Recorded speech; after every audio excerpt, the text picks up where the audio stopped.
some with babies on their backs, because the burden of injustice could no longer be tolerated.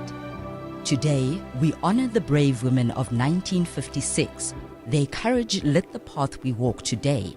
In today's Mzansi, women continue to lead, build, and inspire across every part of society, from business and education to peace building and beyond. The next milestone belongs to every girl child whose future is actively being written. In June 1976, young people changed history. They stood against injustice, against an oppressive regime, for equal education. Armed only with courage, many lives were lost. Today's youth is the generation that the 1976 Brigade laid down their lives for. The youth that calls for the elimination of barriers for youth participation in the economic and labor market. The next milestone of freedom will not be inherited. It will be created by the ideas, actions, and voices of today's youth.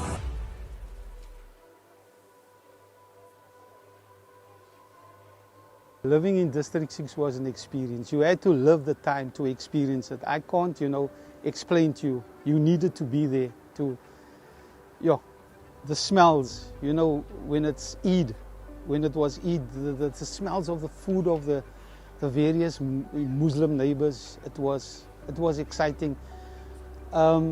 Christmas times, the smells of the food of the neighbors, and it was one close-knit community. The memory of how we lived, the relationships that we had with each other, the fact that it was so deep-rooted. It was a value system that it's not really carried through from generation to generation. And those value systems is essentially what we are still holding on to. The forced removals was a very, very sad situation. Not only myself or my parents, but the whole community of District 6 went through. When the GG cars came, right, and they started distributing these notices, so the notices it was like an execution letter. I remember seeing this car. I was playing outside. I was a little boy. Then I saw this, Volkswagen Beetle. I remember it's a white one. Pulled up, two guys got out. They were dressed in safari suits. I think that was the uniform of the government at the time. And they had this clipboard, and they came into the house. And my father greeted them. They were not very, hospitable. And I could see the angst and the anxiety on my father's face, because he knew what was coming, because our neighbors previously had. So he was dreading this day. And then they gave him, and I can't remember the exact words, but I could sense the aggression in the tone of their voice.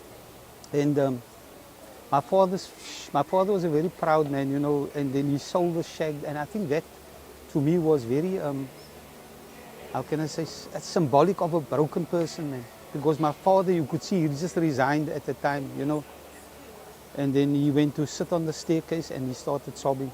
And my mom came to him, and the two of them, that to me was, still to this day, But sorry about that. Yeah, so from there, it was an uphill battle all the way. And an image that I'll never forget is the bulldozers. It's this huge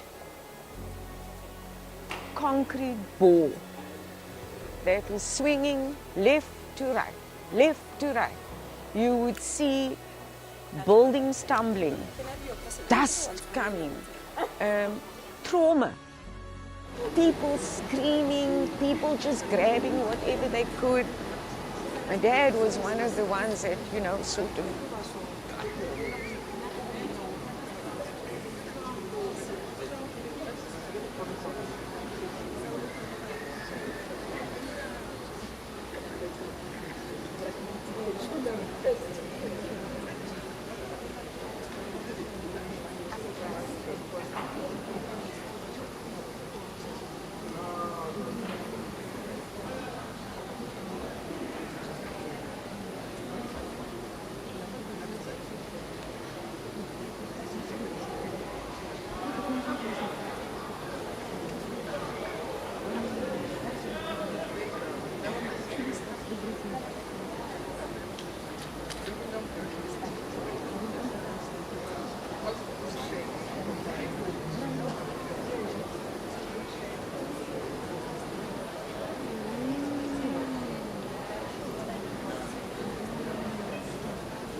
Ladies and gentlemen, may we please rise for the arrival of the President of the Republic of South Africa, His Excellency Cyril Ramaphosa.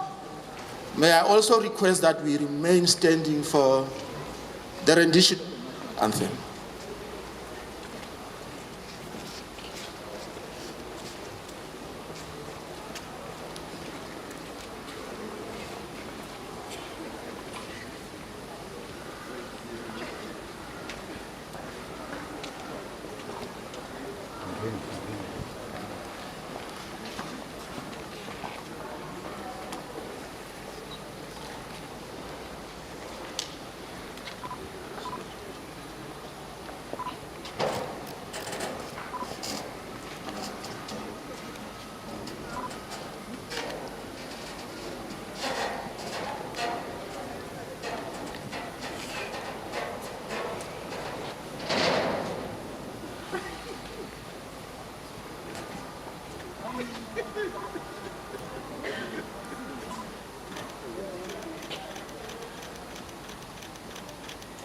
Thank you very much, President. Brass band.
Can we please give them a round of applause?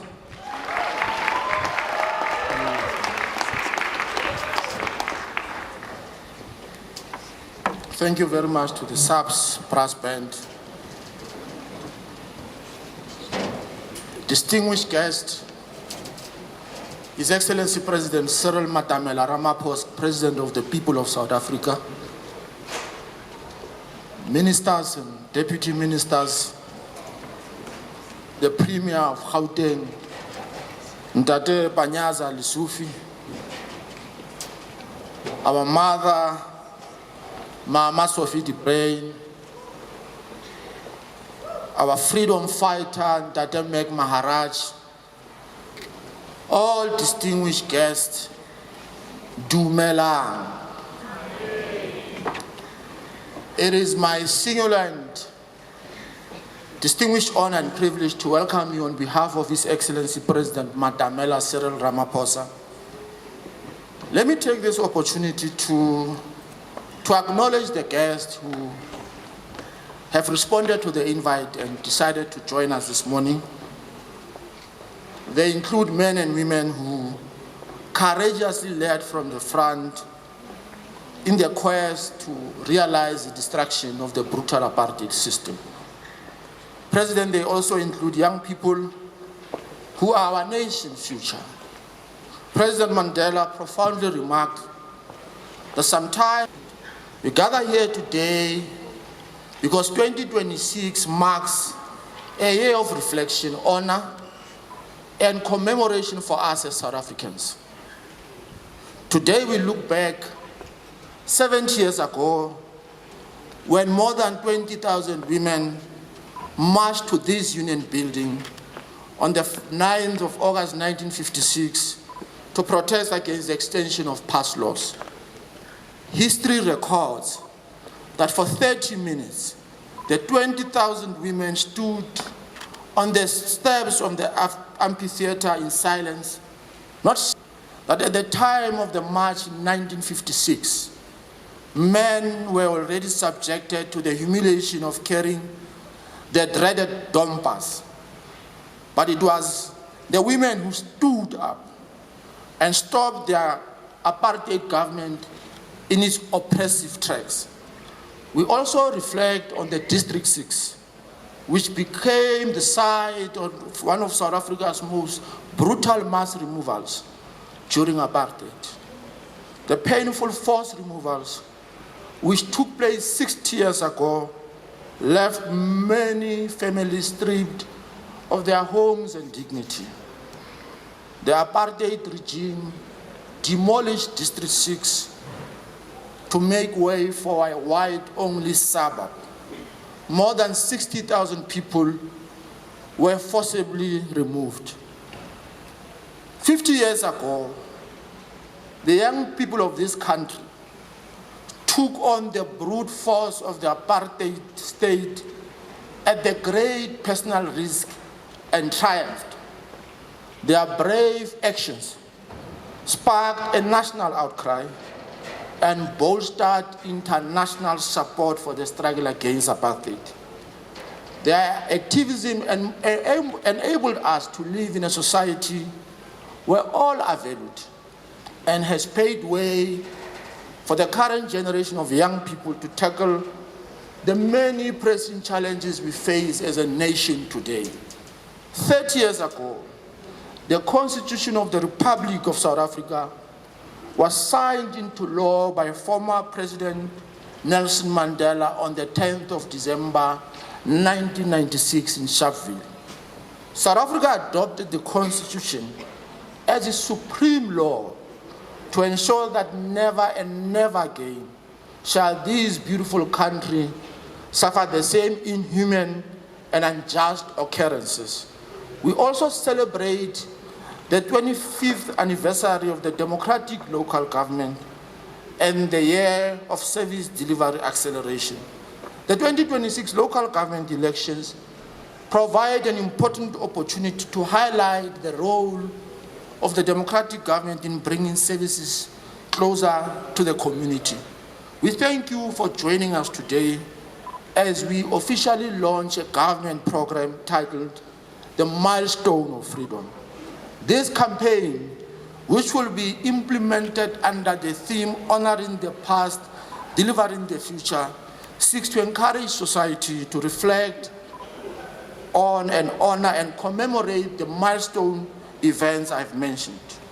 Throughout this campaign, the biggest question which all of us must respond to is how do we properly honor and commemorate those who sacrificed their life so that you and I standing here today can enjoy the freedom we have. We honor them by simply being of service to the greater society, by telling their stories, or do we honor them by not doing what we should be doing? We honor them in action, in commitment to preserve our hard-won democracy. At this point, let me remind you that at the epicenter of our struggle against democracy were artists who took upon themselves the responsibility of highlighting the plight of the oppressed African people throughout the world. It is my distinguished honor to welcome Lebo Mashile, who is going to captivate us with his poem that not only signifies the struggle that we have endured as black people of this country, as white people of this country, as Africans in particular. Her poem is titled The Alchemy of Freedom. Ms. Mashile. Reba Mashile ba se godisa malekane mokibane wa monesa morale ngwana wa lepula na pula ha tshabi ke matšhabatladi se rutha ka mosela ntheng ya thaba magale a se robele re matšhilwane a shibe a shilana ka la moshidi ka mosho a shila tlhogo tsa batho rena ba maswi ka maramaga ye ke go maya tšhilwane.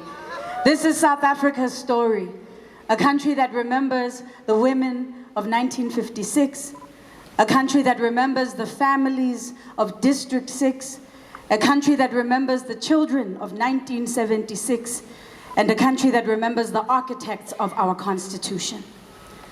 They say this is the bottom of the continent, so let's turn the planet on its head.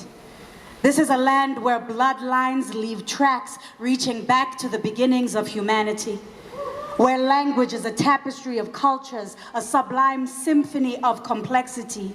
Here, greeting is more than politeness, it is recognition of the living divine. Sawubona, Ralocha, Tobela, Absheni, Molweni, Dumela, you are welcome, Ohandet.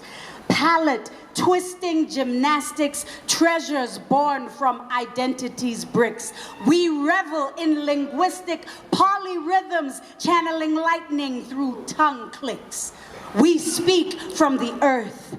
We sing from the deep. We create from the pressure that no eye can see. The dark belly of secrets only time can keep.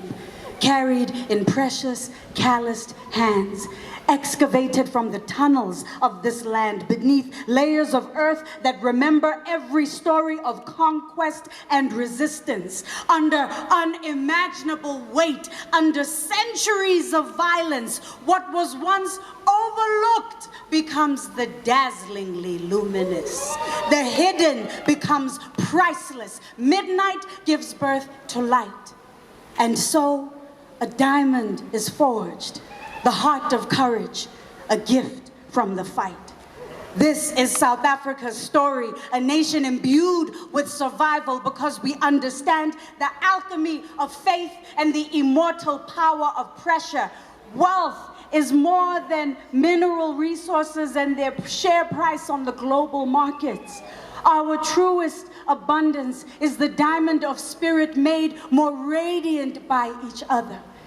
The universal truth that because I am, you are, that none of us exists alone. Through the horrors of inequality and oppression, we mirror the purity of each other's souls. We breathe life into each other until survival becomes song, until chaos becomes creation, until brokenness becomes one. To walk this specific earth is to experience miraculous energy. It is to witness how magic is coaxed daily out of brutality. It is to see how a nation scarred and split still creates wealth unseen. The diamond South Africa offers the world is its people.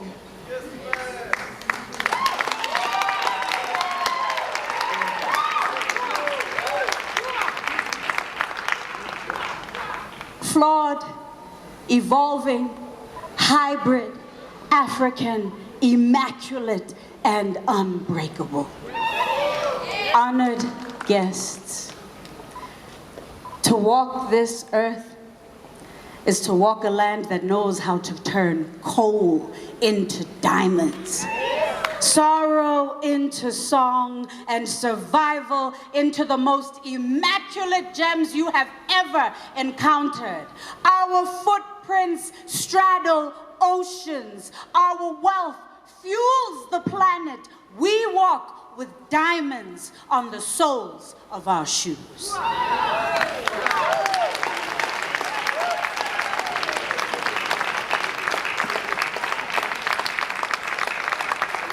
Another round of applause.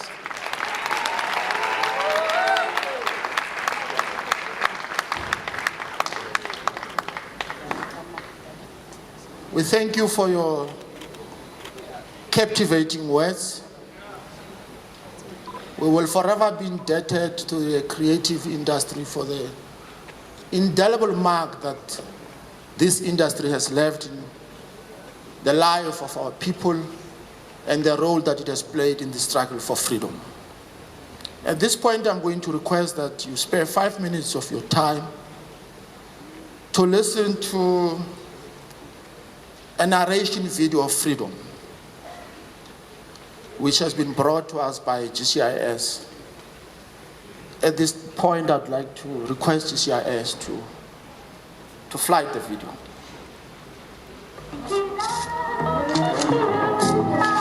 Mzansi's freedom was not given.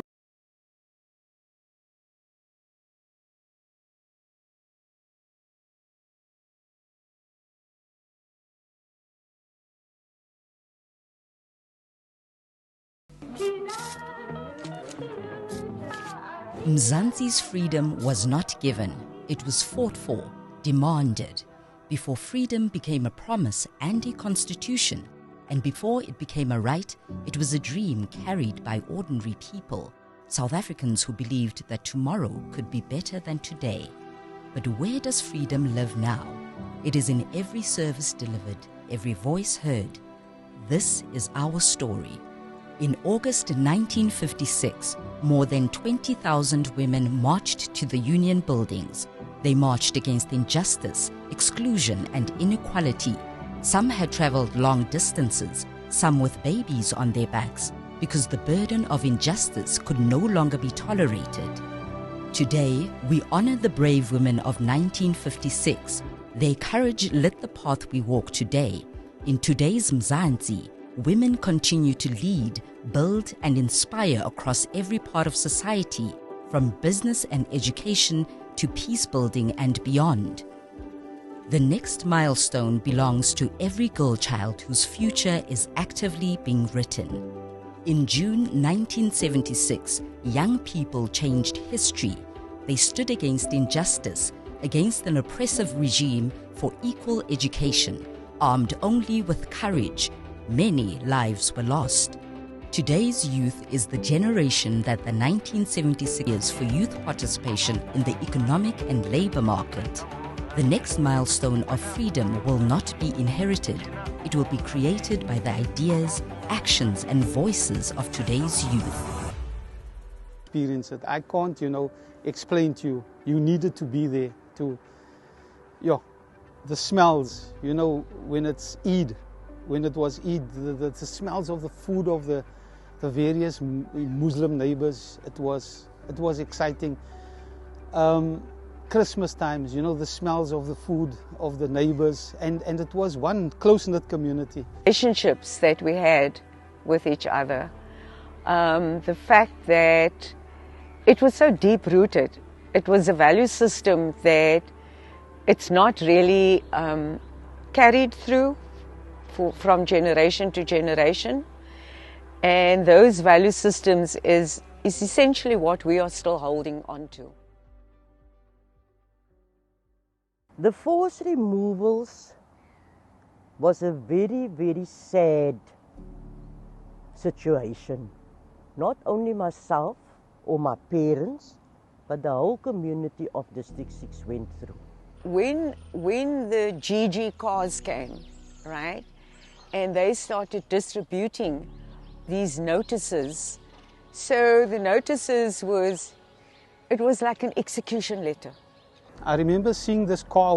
I was playing outside. I was a little boy. Then I saw this, Volkswagen Beetle. I remember it's a white one. Pulled up. Two guys got out. They were dressed in safari suits. I think that was the uniform of the government at the time. And they had this clipboard, and they came into the house. And my father greeted them. They were not very, hospitable. And I could see the angst and the anxiety on my father's face, because he knew what was coming, because our neighbors previously had. So he was dreading this day. And then they gave him, and I can't remember the exact words, but I could sense the aggression in the tone of their voice. And my father was a very proud man, and then his shoulders shagged. And I think that, to me, was very, how can I say, symbolic of a broken person, man. Because my father, you could see, he just resigned at the time, And then he went to sit on the staircase and he started sobbing. And my mom came to him, and the two of them, that to me was, still to this day,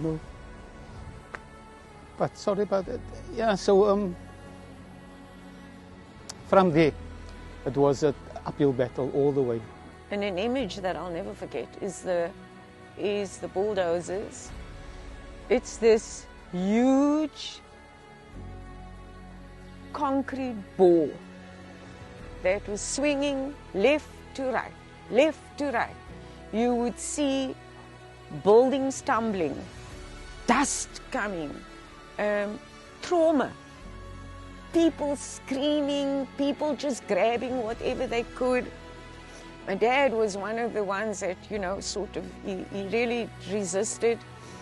And we asked my dad, we were still in our pajamas, and we asked my daddy, like, why are you bringing us here? This is just sand dunes. We don't see the ocean. We don't see the mountain. Then my dad, you know, I remember him turning his back to us, and he just started crying. The new government informed the people that this was going to be a project that the people could return to because of the forced removals, and my mother was excited.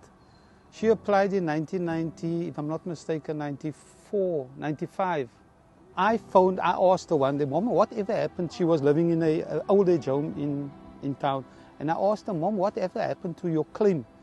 She gave me the letter, and she said, I don't know. But and then the next day I phoned land claims, and this lady said, Mr. Alexander, do you know how long we're looking for your mother? To tell her that she's one of the claimants that is going to be. I remember the excitement on her face, the joy, the happiness. Well, the whole family was, you know. And that was a process, meetings and more meetings. Still we came to the point where we now were told you must collect your keys in District 6 to move into your home.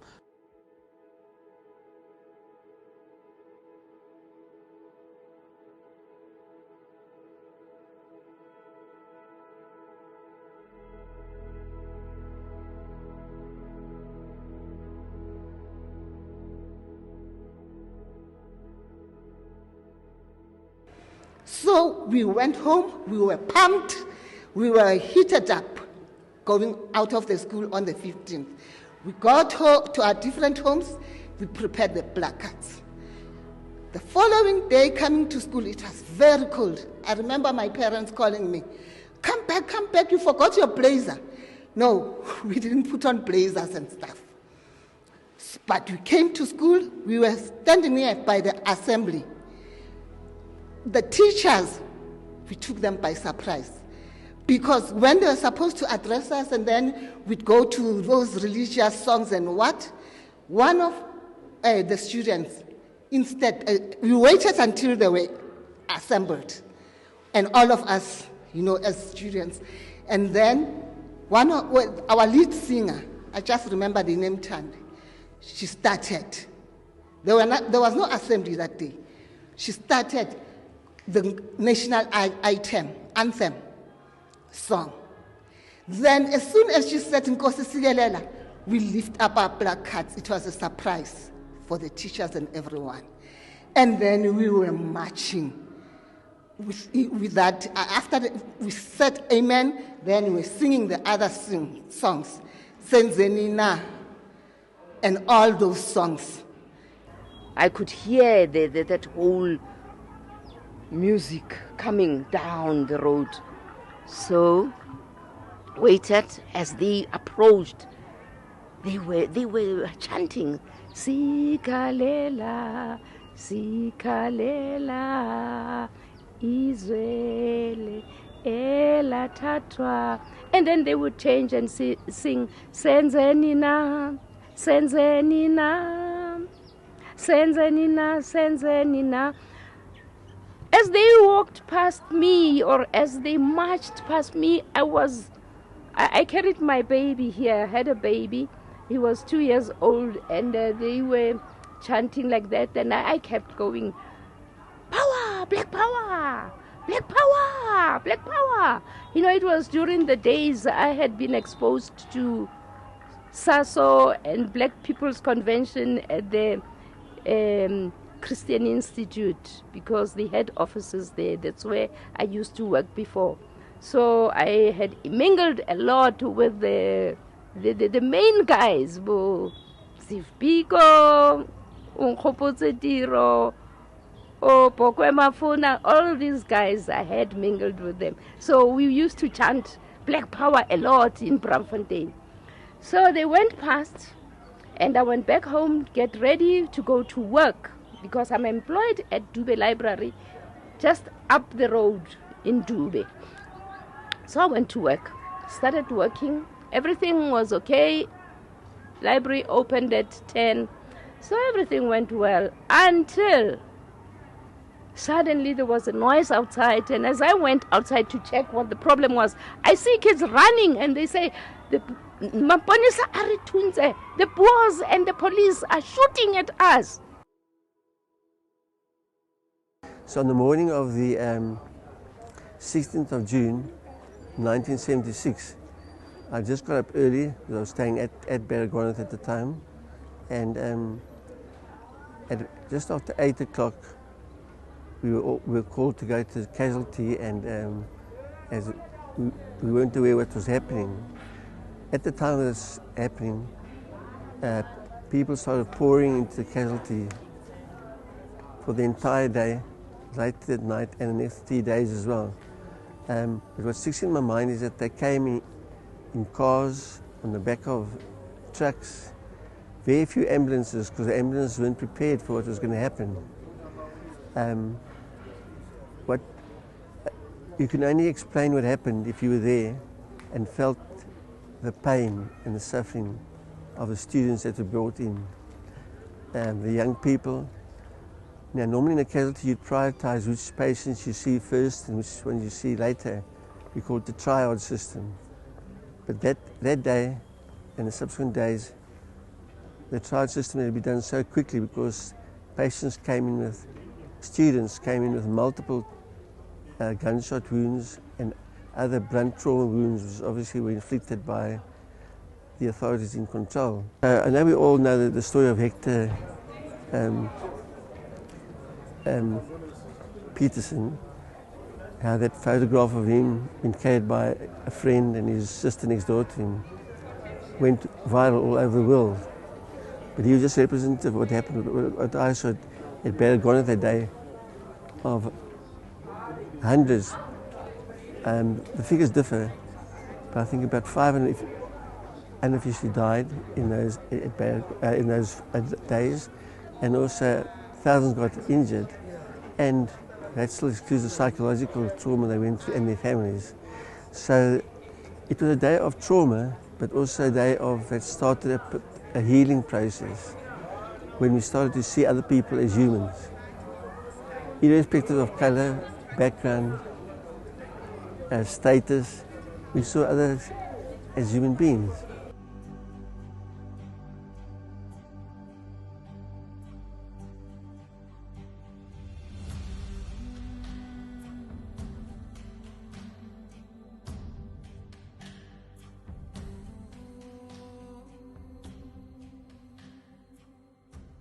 This is the day when South Africa is truly born. I am an African. But we refuse to accept that our Africanness shall be defined by our race, our color, our gender, or our historical origins. There was jubilation, a final constitution at last. At a stadium in Sharpeville, after 350 years of struggle, the president signed the law for our new country. Our constitution gives us the map for the way forward. On its own, it doesn't stop corruption, it doesn't build schools, homes, or hospital buildings. Give them a round of applause. Thank you for reminding us that the march to freedom and democracy was painful and sometimes unbearable. As a generation of young leaders, we owe a great debt of gratitude to men and women who stood their ground, who lifted their hands, who summoned their courage to defeat a tyrant and brutal system of apartheid. We also wish to remind you of what Oliver Tambo, former president of the ANC, once said. He reminded us that the children of every nation are its future. A nation, a movement, a people that does not value youth and children does not deserve its future. This is what Oliver Tambo said. At this point, let me call on young people who are going to recite the preamble of the South African Constitution.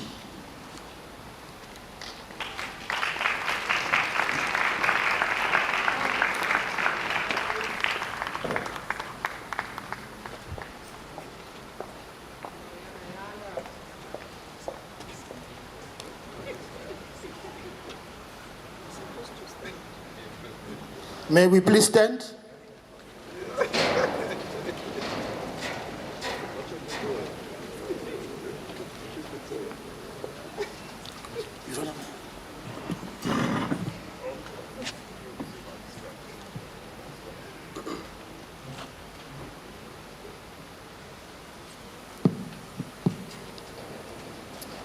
We, the people of South Africa, recognize the injustices of our past, honor those who suffered for justice and freedom in our land, respect those who have worked to build and develop our country, and believe that South Africa belongs to all who live in it, united in our diversity. We, therefore, through our freely elected representatives, adopt this Constitution as the supreme law of the Republic, so as to heal the divisions of the past and establish a society based on democratic values, social justice, and fundamental human rights. Lay the foundation for a democratic and open society in which government is based on the will of people and every citizen is equally protected by law. Improve the quality of life of all citizens and free the potential of each person, and build a nation of a democratic South Africa able to take its rightful place as a sovereign state in the family of nations. May God protect our people, Nkosi Sikeleli Africa, Morena Buluka Setjhaba sa heso, God sien South Africa, God bless South Africa, Modimo Patucheta Africa, Hosi Katekisa Africa.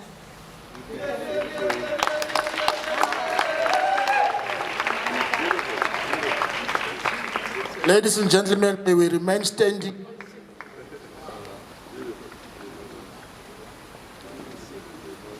May we remain standing as we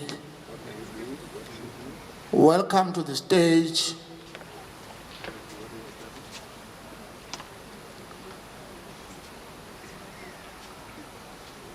His Excellency, the President of the people of South Africa, Matamela Cyril Ramaphosa. President.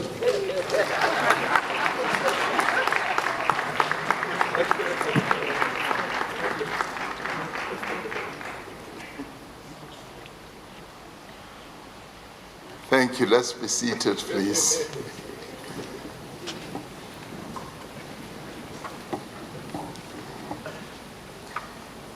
Program Director, thank you for this opportunity. I start off by extending my greetings to Mama Sophie de Bruyn,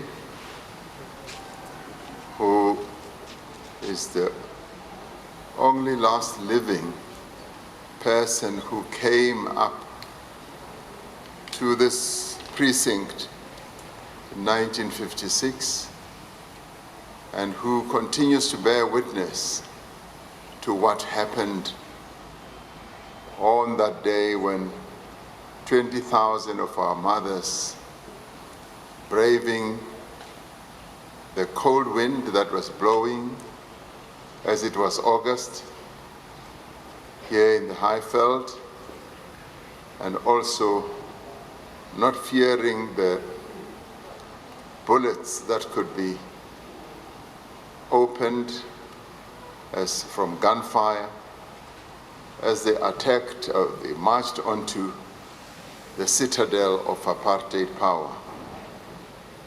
Till today, it's very difficult to have that imagery in one's head, that 20,000 of our mothers from all over the country had decided to march to this place and we must continue to dip our heads in honor and awe in what they did and the sacrifice they made in their various activities to have us free today. So, Mom Sophie, we thank you. We continue to honor you, and thank you so much indeed for being amongst us. Thank you.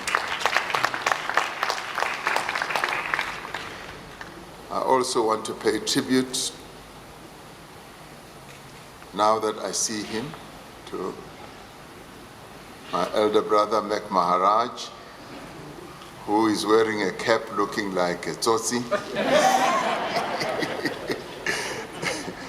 And thank him for being amongst those who have paid heavy sacrifice throughout his life, that he's still able to join us as we commemorate all these other very momentous moments in the life of our country.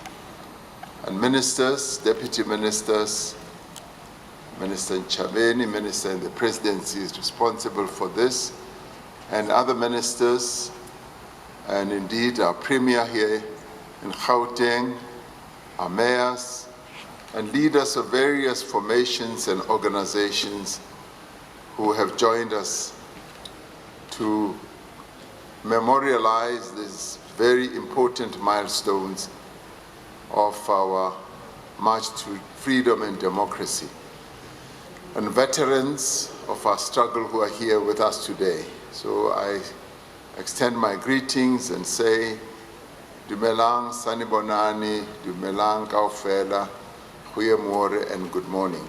It's a real honor and a privilege for me to stand before you on a day like today to launch the Milestones of Freedom program.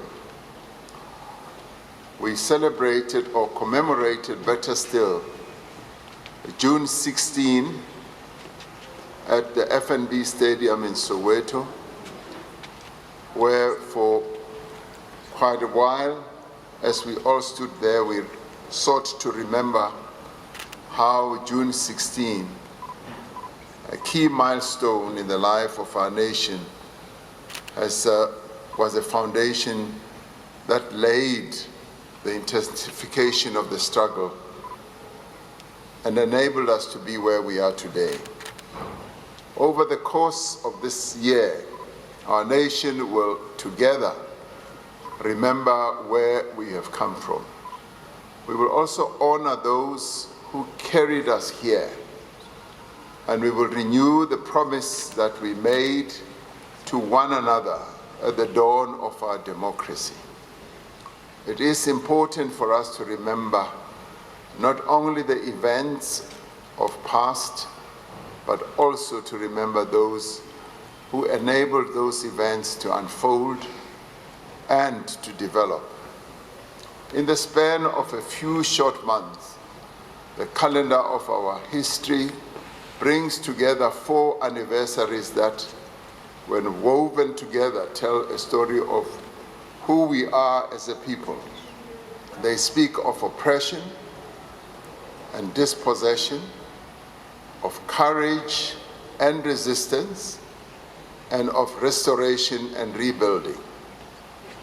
70 years ago, on the 9th of August, 1956, in the very place where we are today, the 20,000 mothers of our nation from every color and creed and religion converged to demand an end to the injustice and discrimination that the apartheid system had imposed on them.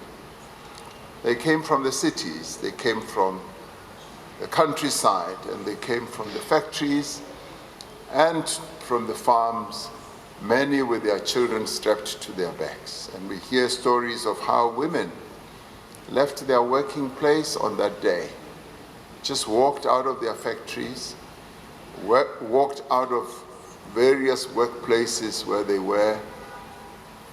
One that I heard of Auntie Sophie, was how one was working as a domestic worker. And she just took off her Vryskot, as we called it, put it aside, and decided to join the march. And the women of that day had decided that they are going to embark on this march in their beautiful clothes. They wanted to be seen as the beautiful ladies that they are. They came to say to the apartheid state in a single defiant voice that they would not carry the hated Dompas, that they refused to carry the Dompas. They stood in silence, as we have heard, for the 30 minutes. Now, I've often imagined how, standing wherever they were standing, right here in this precinct, 20,000 of them, and a number of them even wearing high heels. I was looking at the two young women who came here. They were wearing high heels, and I said to Minister Motshekga that these are students, and today's students wear high heels. I imagined those ladies standing here on these stones, wearing high heels, standing quietly, without talking, without whispering to each other, without singing, quiet for 30 minutes. And I've often said, I bet that many of us would not be able to do so and stand for 30 minutes because we are so talkative these days. But they stood here stoically and quietly for 30 minutes. That silence spoke volumes, and that silence echoed through the walls and the rooms of this building. And then they sang the words that have echoed through the decades. Watinta bafazi, watinti mbogodo. You strike the women and you strike a rock. And today we memorialize what they did by having two rocks right up there, the entrance of this place. One dug out like a calabash, a rock still, and another which grinds. And as we often receive various heads of state coming here, I meet them outside and I leave them and I get them to stop and I explain what happened here in 1956. I show them that memorial that signifies precisely what happened. And as we walk down, I get them to stand at the bottom and see the letters that have been written on these steps to show that this, in our view, is a very sacred place. Sacred because it memorializes what happened here in 1956. We pay tribute to those women who carried the thousands of petitions to the door of Prime Minister J.G. Stradom. They were Lillian Goy, Helen Joseph, Rahima Musa, and Mama Sophie de Bray. They carried thousands and thousands of them. There's a beautiful picture of all these four mothers, and a beautiful, they were all beautiful, but still a beautiful looking Sophie de Bray. She was so beautiful then. We remember the thousands whose names history did not record, but whose courage built the foundation on which our democracy stands. Now this march was preceded by many other marches of the mothers of our nation throughout the country. In the Free State, the women of our country marched. In the Cape, in the Transvaal as it was called, in KZN, in Natal as we called it then, they all marched and protesting against the carrying of passes. Those women, mothers of our nation, taught us that there can be no freedom for our nation while half of our people are not free. Today, we honor those women not only with our words, but with our determination to finish the work that they began.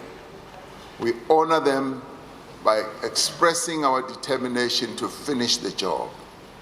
60 years ago, in February 1966, the apartheid government declared District 6 in Cape Town a whites-only area under the Group Areas Act. And in the years that followed, more than 60,000 people were torn from their homes and their churches and their mosques and their shops and were scattered across the Cape Flats. They lost everything that they had. They were dispossessed. And I often invite people to imagine what it feels like when someone just arrives at your home and starts to destroy your house. And all they possibly could allow you to do is to take your clothes out, those that you will wear on your back only. And then start the process of destroying your house, demolishing it, and then sending you off to a barren area. That is what many of our people have suffered. I saw this earlier this year in Limpopo, after the floods in Guyana, where I was taken to a spot where I was told that there were 16 houses here, President. All those 16 houses are no longer here. They were wiped away by the floods, and they were big, beautiful houses. And I imagined how those families felt as they came back and found and ran out, I guess, as their houses were being swept away. This is what also happened at District 6. This is not only at District 6 that it happened all over the country, in Sophiatown and many other places. Yes, this is what we remember today. The people of District 6 were not alone. Across our country over many decades, the same cruelty was unleashed upon the people, yes, of Katomena, Sophiatown, and countless other places whose names are written in the memories of the dispossessed. Today, as families return to their land that was stolen from them, we are reminded of our solemn responsibility to achieve redress for all the people of our land. 50 years ago, on the 16th of June 1976, the children of Soweto walked out of their classrooms with their school bags, with their books, and they walked into history. They were children who refused to be taught in the language of the oppressor. They refused to be bent on their knees by a system designed to keep them in servitude. Those children were brave, they were bold, they were courageous, they were unfearing. Their peaceful protest was answered with tear gas, with bullets, with arrest and with torture, and death. On the video we hear that Baragwanath Hospital received thousands, and at the time they even said 500 had died, but many more died as this unrest unfolded throughout the country. We will never forget the young people who fell that day in Soweto and the days and the years that followed across this land.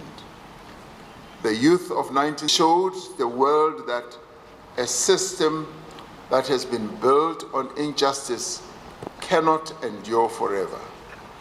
They reminded us that young people are not only the leaders of tomorrow, they are the conscience, they are the voice, and they are the pioneers of the future.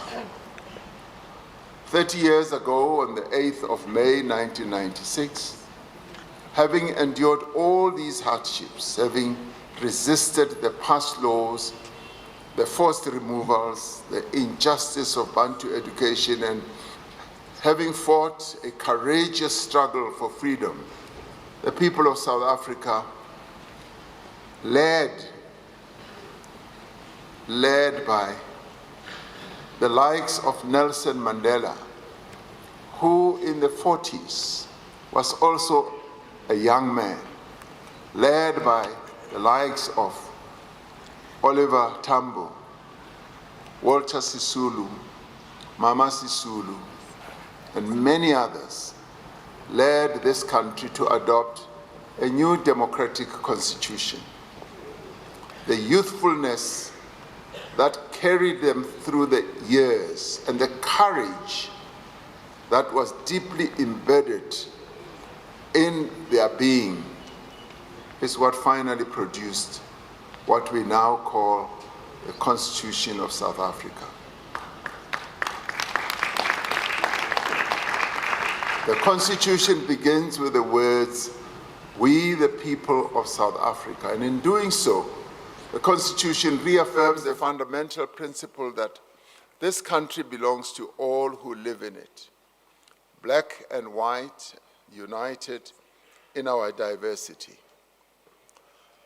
Our Constitution declared that we would heal the divisions of the past, that we would establish a society that is based on democratic values, social justice, and fundamental human rights, that every person, regardless of race, regardless of gender or belief, would be equal before the law and equal in dignity.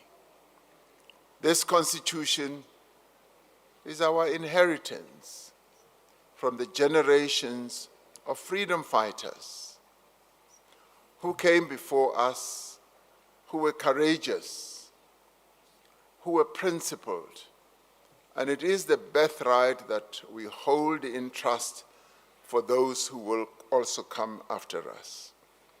When we remember these milestones, we do not see them as artifacts of the past. We see them as the foundations on which we build our country going forward. They are a reminder of the work that we also still need to do.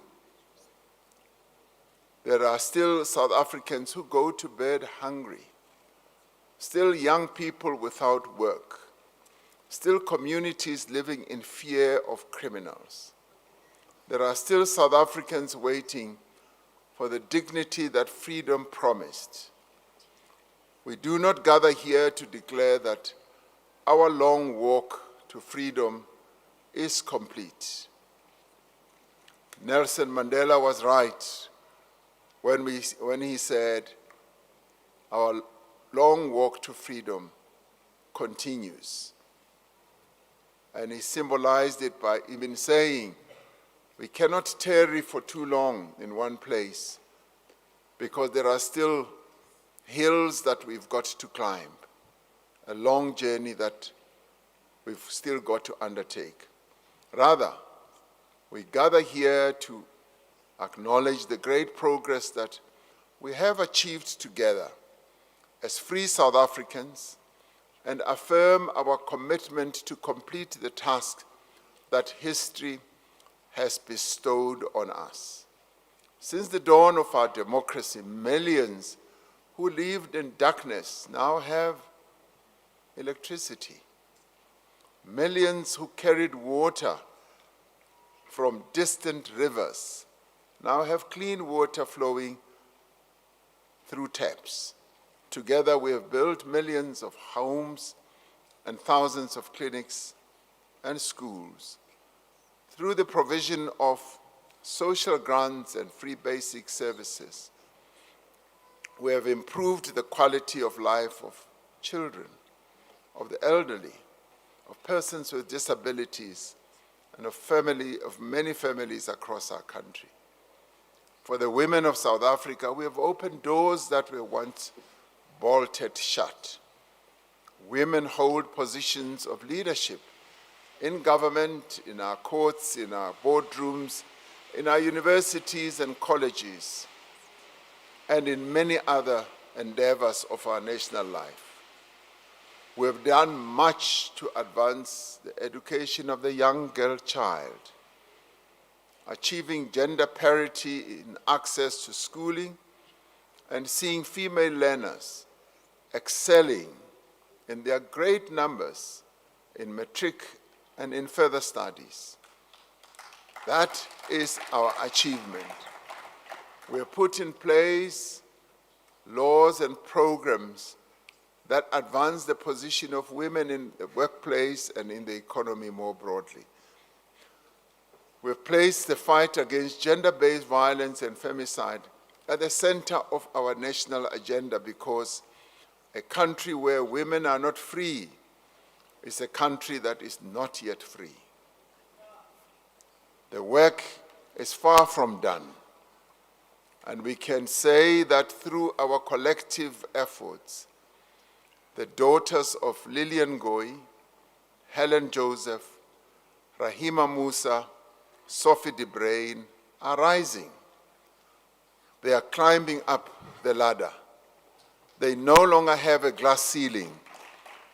And what we should do is to allow them to climb higher and higher and higher. Those women who came up to the union buildings here climbed many stairs, and now they met up with an apartheid prime minister who ran away. Now we want many young girls to climb the stairs to know that there is no ceiling. There's no glass ceiling. They can go as high as they want to go.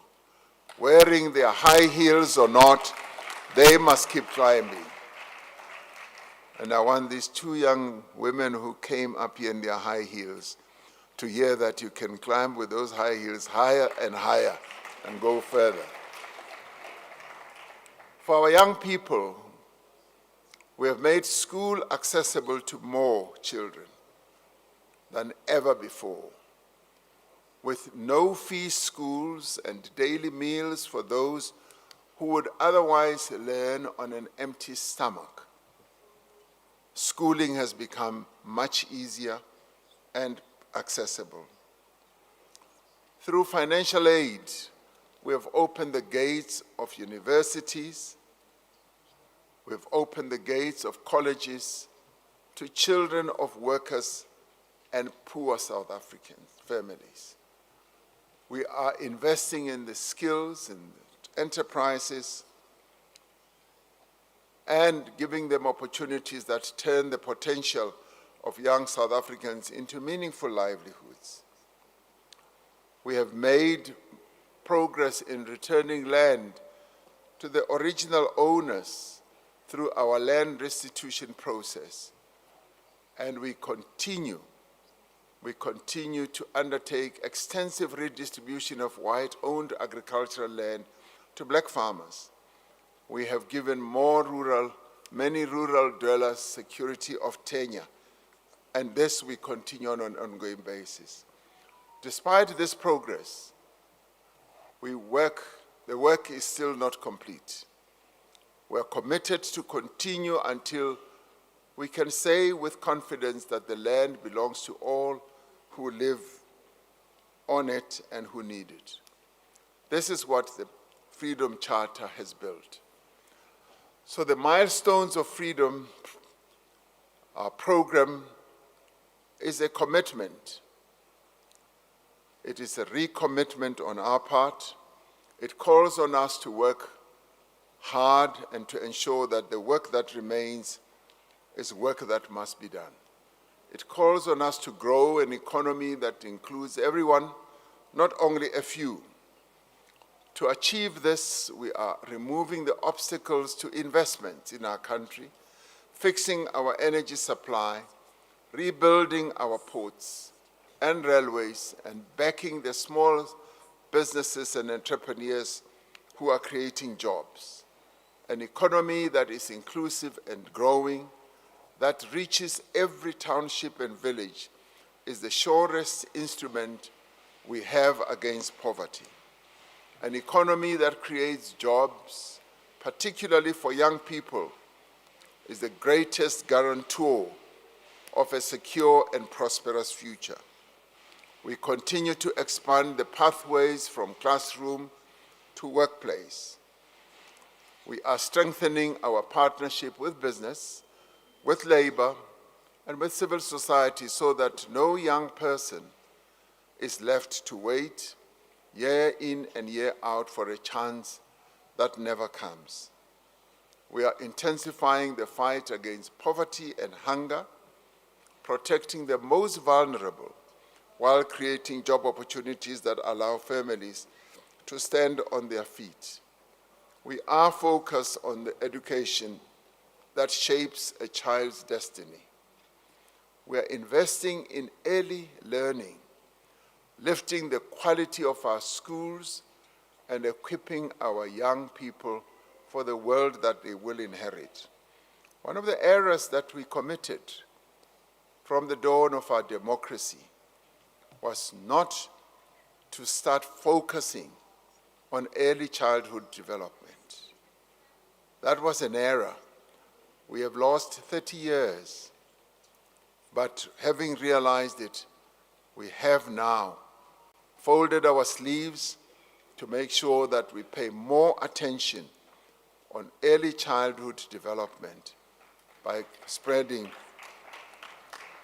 formalizing many creches, because creches were where parents just dumped their children to play all day.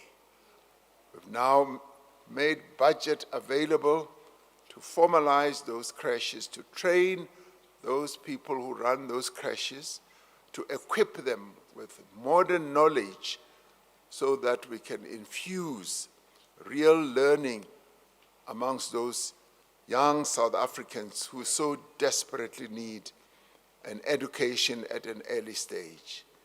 So we are focusing on that, and we want to see that increase to cover all the 7 million young children who are running around in creches, bringing them into early childhood development.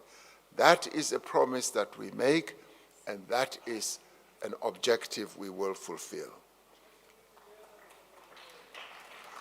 And we are building a health system that serves all our people, ensuring that access to quality health care is never again determined by a person's ability to pay.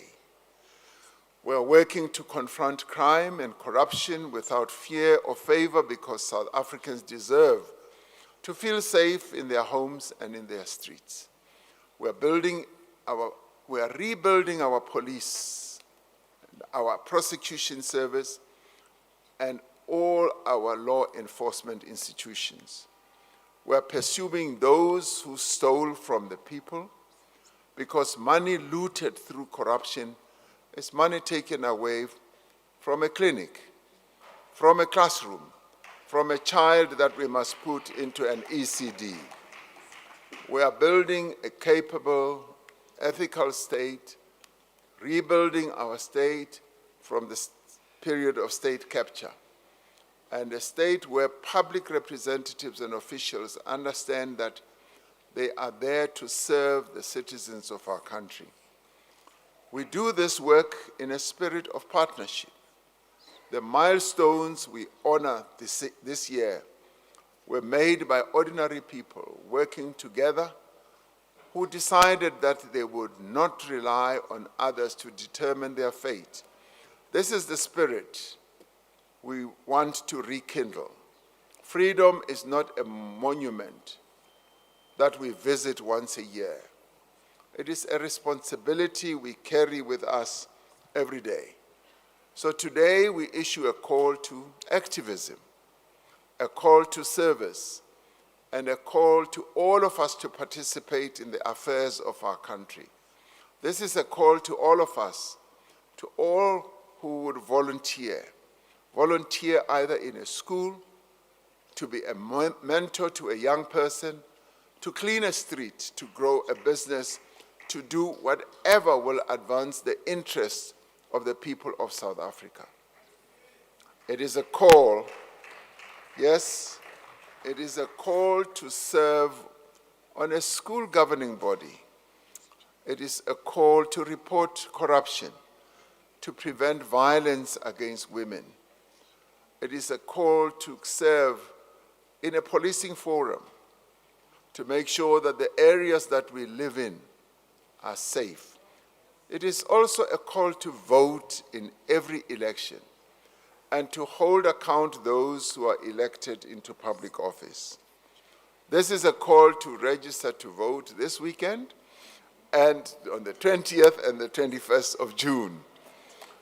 If we are to honor those who came before us, those multitudes of women who walked up these stairs to confront the apartheid government, we should all of us be active participants also in the national dialogue that is taking place across the country.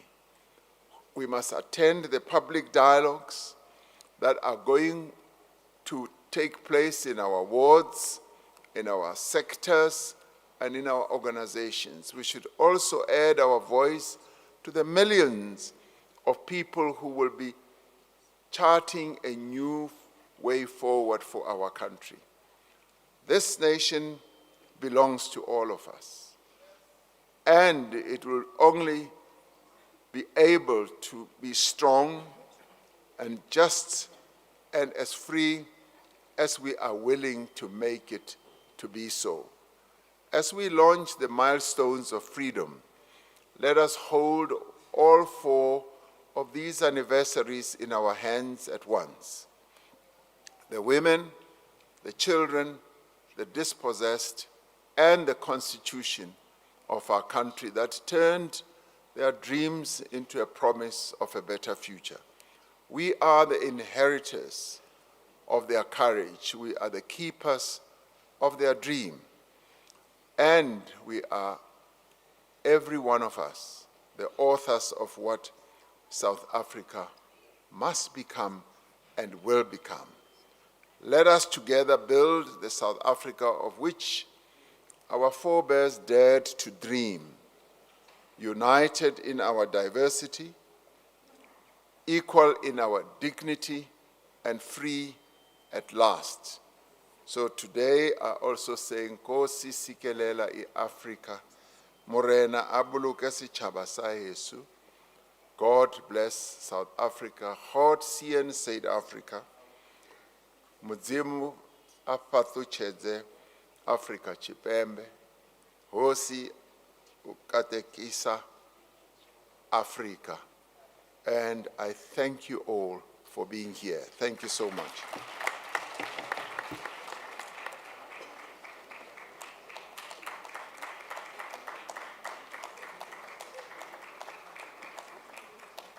Round of applause.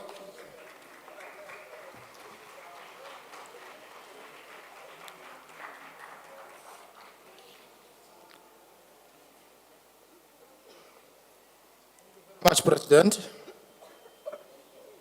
Freedom is not a monument that we visit. Thank you, President Cyril Ramaphosa, for giving a comprehensive account of our journey towards democracy. Thank you for reminding us of the sacrifices of the women folk who suffered triple oppression at the hands of the apartheid regime. Class, gender, and what else? And race. Class, gender, and race. Thank you for reminding us of the gallantry of young lions. Tsietsi Mashinini, Enos Nguchani, Seth Mazibuko, Hector Zolile Peterson, and many other distinguished young freedom fighters who laid down their lives so that you and I can enjoy the fruits of our hard-won democracy. At this point, let me take this opportunity to invite cultural groups that are going to render cultural items. King of the Street Dance Group, Chochekani Magaza Group, please come and captivate us with your musical items.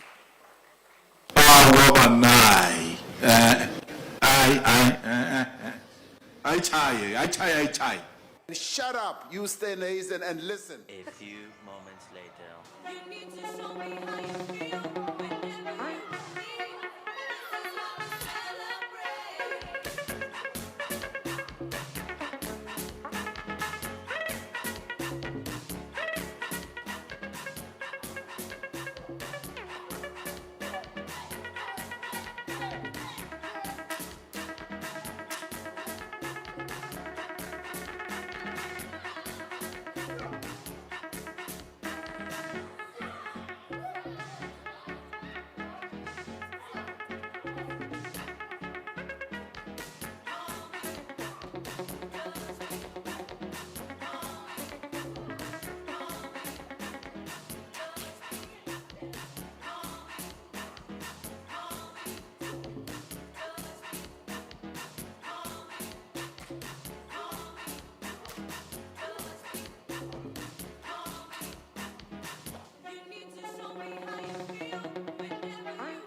Thank you very much. Can we give them another round of applause? As our program draws to a close, let me call onto the stage Deputy Minister Litsike to render a vote of thanks. He will also acknowledge all the guests that have the opportunity to acknowledge.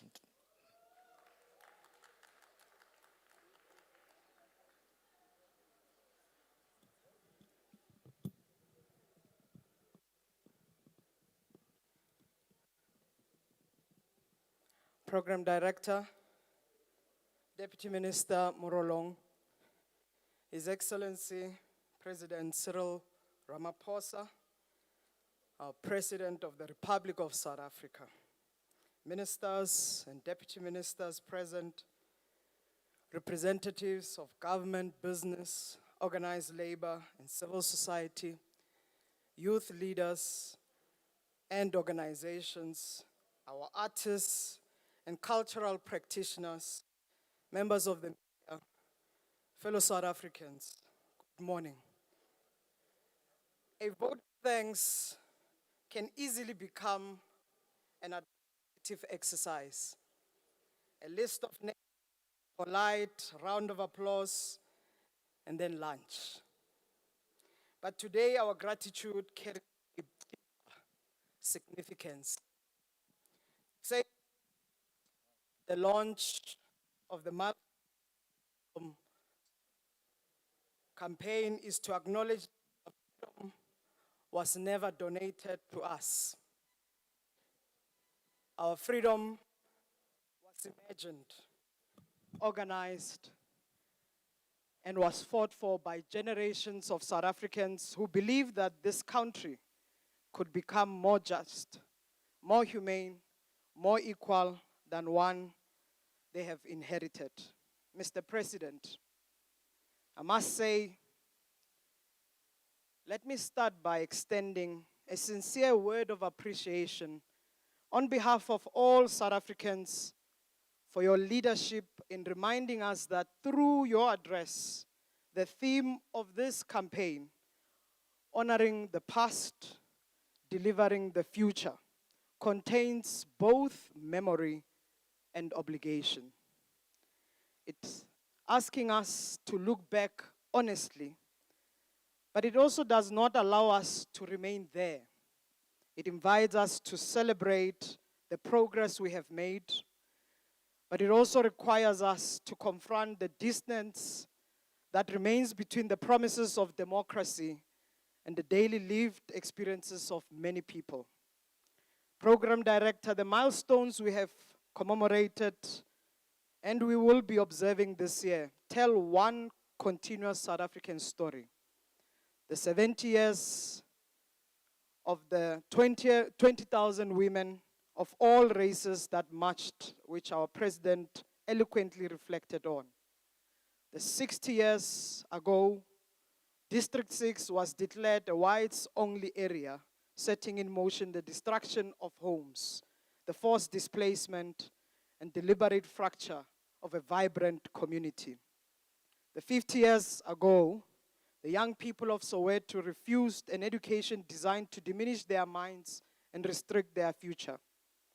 30 years ago, our constitution gathered the aspiration of this struggle into an intersectional democratic commitment to human dignity, equality, accountability, and the rule of law.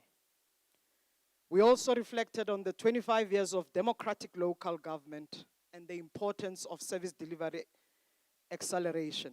These milestones are connected to a common demand that every South African must have the right to belong, to participate, and to be heard, as well as to live with dignity.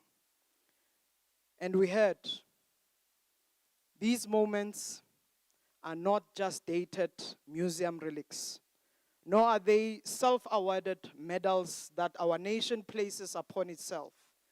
They are markers along a road that remains unfinished. They remind us that every generation receives freedom in an incomplete form, and it's us to carry it further. And we honor those who fought before us. We honor them through the equality of schools in Thohoyandou, through the household taps in Kabokweni, the safety of women, LGBTI persons in Lusikisiki, the opportunities available to all young people in our republic, the accessibility to all public services for persons with disabilities, vulnerable groups in municipalities, because they raise legitimate concern. The true limiters test our democratic project, as it's articulated by Utata Nelson Mandela on the occasion of the inaugural State of the Nation address for our democracy, must always be measured in the lived experiences of democracy that our people can see, feel, and touch in their daily lives. And once we reflect on these, we should know that the list is long that South Africa has achieved since 1994. If I start on that, we will not leave. Nevertheless, progress is not an argument for complacency. It is the foundation from which we must do more. The responsibility is especially important as citizens prepare once again to exercise their democratic right to vote in the forthcoming local government elections. The ballot is not a favor granted by government. It is a hard-won instrument of public power. Many of those we honor through this campaign were denied that instrument. Others were imprisoned, banished, or killed so that the future generation could possess it. So as we approach the voter registration weekend, I want to rehash what our president said. This voter registration weekend on the 20th and 21st June, we encourage all eligible South Africans, particularly the first-time and young voters, to register, verify your details, and ensure that you are correctly registered in your ward where you ordinarily reside. This is not simply an administrative act. It is an affirmation that citizens can have both the right and the responsibility to shape their communities in which they live. Democracy grows stronger when citizens participate, institutions listen, the rule of law is respected, and leaders remain close enough to the people to hear both their hopes and their impatience. So allow me, therefore, to extend our sincere appreciation to His Excellency, to the Presidency team, and the Government Communication and Information System for really coordinating this important national campaign. We thank the Program Director, Deputy Minister Morolong for guiding today's proceedings with care and warmth. We thank Peli FM and all the community radio stations that carried this conversation into households, into communities throughout our country. Community radio remains one of the greatest democratic instruments of our society because it allows the nation to speak not only from the official podiums, but also in the townships, in the villages, workplaces, and ordinary homes. We thank Lebo Mashile for reminding us that poetry can reach places in our national consciousness that every language and imaginary can always reach. We thank the young people who recited the preamble of our Constitution. Hearing those words in your young voices reminds us that the Constitution is not merely an inheritance from the past. It's a living promise entrusted to the future. We thank the South African Police Service brass band, the Tsonga dance group, the Pantsula dancers for demonstrating that culture is not simply decoration around democracy. Culture is one of the ways through which a nation resembles itself, remembers itself, celebrates itself, and continues to imagine itself anew. To our sign language interpreters, Innocent Lesego and Pel Mbolekwa, thank you for ensuring that this national occasion is more accessible. Your presence affirms a simple but important principle. A national occasion must belong to the whole nation. Freedom that cannot be accessed, understood, or experienced by everyone remains incomplete. To the protocol officials, the technical crews, security personnel, communication teams, organizers, the exhibitors, and I want to invite all of you, this exhibition just down the stairs, experience it, support the exhibitors there, the cleaners, the caterers, and every person whose work becomes invisible once the microphone are switched on. We see you and we thank you. National occasions succeed because many hands carry them. We also thank the ministers and deputy ministers, our partners from business, organized labor, civil society, and youth organization, as well as every South African who joined us here at the Union buildings and followed through the proceedings on community radio station and media platforms. The future cannot be delivered by government acting alone. It requires a social compact in which the state leads with integrity, community participate actively, business invest responsibly, workers contribute their experience, and civil society continues to organize, advocate, and hold power accountable. A milestone only becomes meaningful when it changes the road ahead. As the young anti-apartheid leader, Steve Bantu Biko once wrote, "In time we shall be in a position to bestow upon South Africa the greatest gift possible, a more human face," close quote. So the human face of our democracy is found in dignity, equality, safety, and belonging of every person. And in a society that ensures freedom is not only promised in law, but experienced across all areas of human endeavor. The generation before us opened the road to freedom. Our responsibility is to widen that road, repair what remains broken, and ensure that no South African is left standing at its margin. I'm confident, Mr. President, that all of us, as we continue the unfinished work of freedom, your address has ignited gratitude in our hearts, determination in our steps, and unshakable belief in the promise and the potential of our country. The past has given us courage. The present has given us responsibility. Together, let us deliver that future. Thank you so much.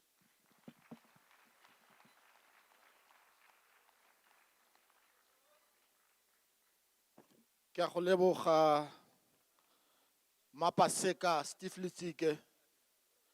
I think it would also be remiss of us if we do not acknowledge the presence of the president of COSATU, Mezingizwa Losi. Dumela Maicho.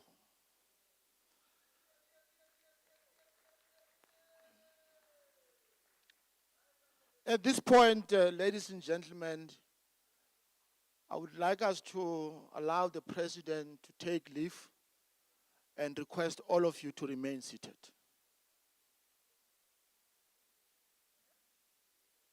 Seated.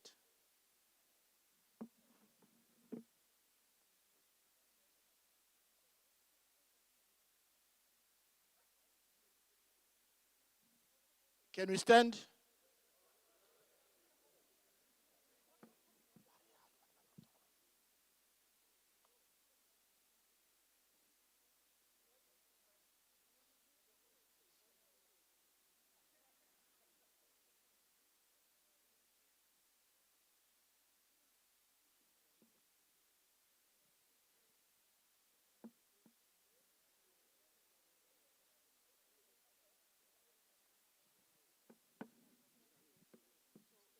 Thank you very much, President.